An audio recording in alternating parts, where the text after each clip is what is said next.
Pul topilishining 4 siri bor. Birinchisi bu halollik. Pul topiladi, lekin baraka bo'lishi bu boshqa masala. Agar topilayotgan pulning shubhasi bo'lsa, u barakasi bo'lishi juda ham qiyin. Ikkinchisi bu ehson. Ehson qilganda ham, u pul topilganda ham uni bir qismini ehson qilsa, ehson bu pulning shukri. Shukr qilgan pulni siz ehson qilasiz. Ehson qilganda u pul 2 barobar sizga qaytadi. Uchinchisi bu shukr qilish. Bor puli, kelayotgan pulga shukr qilgan odam o'sha pulni shukr qilgani uchun o'ziga yuqadi o'sha pul. Keyin shukr qilganda, bu даже mediklar orqali tasdiqlangan, shukr qilganda miyamizda gormon ajrab chiqar ekan.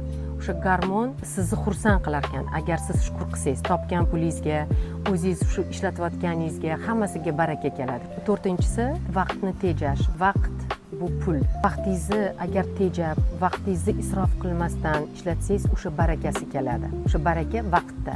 O'shaning uchun bekorga vaqt ketkazmasdan vaqtni tejasangiz, hamma ishingiz ham unumli bo'ladi. Topilgan pul ham barakali bo'ladi.